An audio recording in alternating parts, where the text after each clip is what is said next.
This could have been used in a radiological sense, in the same way as, for example, that the radiological attack on Litvinenko in 2006. So uranium was found in a passenger's luggage at the Heathrow Airport in the United Kingdom.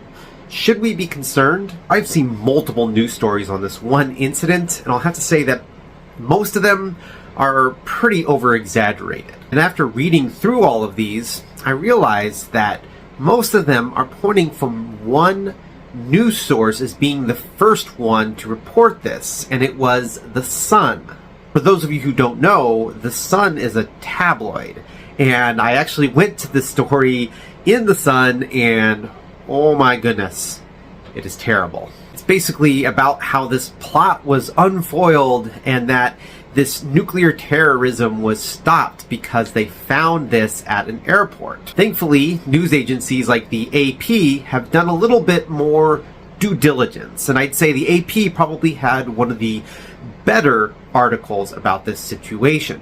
Because all of this information is coming from these news agencies that are tending to way over exaggerate things, it's kind of hard to figure out fact from fiction. This package seems to have originated in Pakistan, where it went to Oman and then to the UK. Supposedly, this was destined to Iranian nationals, although I can't find any evidence of that anywhere. It seems to me that there's a lot of speculation going on about this. So if you are hearing about this in the news, I would take everything with a grain of salt. According to the authorities and from the AP article, there's two things that I could tell you that we know for a fact.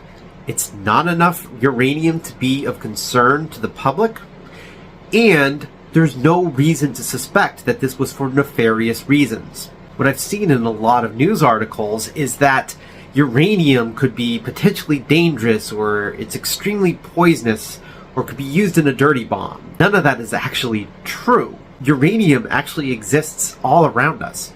You can go into your backyard right now, dig a hole, and that dirt would have uranium in it. Uranium isn't particularly radioactively poisonous.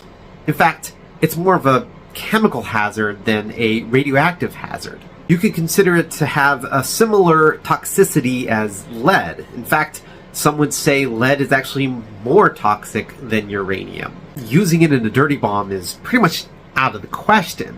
Now, maybe you could use it to try to scare a lot of people, like you did at the Heathrow Airport, but trying to harm people by putting it in a dirty bomb, it's just not going to happen. And I've actually talked about dirty bombs before here. Uranium would be one of the worst choices to use in a dirty bomb, even though dirty bombs aren't really a big hazard except for the explosion part. Supposedly, according to the BBC, this uranium was found in scrap metal. Why would uranium be in scrap metal? That's a good question. I can say, actually, from my experience, I have seen uranium in scrap metal. But it was not for nefarious reasons.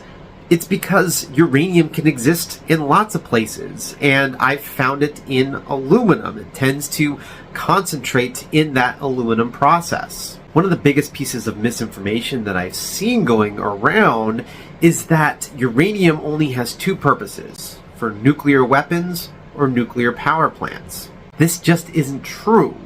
Uranium can be used for a number of things. It can be used to produce medical isotopes by putting it in a reactor and irradiating it. It's also used as shielding. In fact, I've seen bricks of it just sitting around because it was used to shield from radiation. Uranium is actually very mildly radioactive. So mildly so, it's almost not radioactive at all. It's also been used in things like tanks and in ammunition. For the ammunition, it isn't because that it's more deadly because it's uranium. It's because it's a heavier and denser metal that can be used in bullets instead of lead. You can actually see behind me, I have tons of uranium around me. There's all sorts of non-nefarious reasons to have uranium or for there to be uranium contamination. Now, one of the things that I have seen that I think has a little bit of legitimacy to it is that maybe this was used as a dry run. They put a small amount of uranium, which is mildly radioactive but still detectable, in a package to see if it was picked up by security. But again, there's no evidence that this is actually the case. I'll keep looking into this, but I suspect nothing's going to come out of it.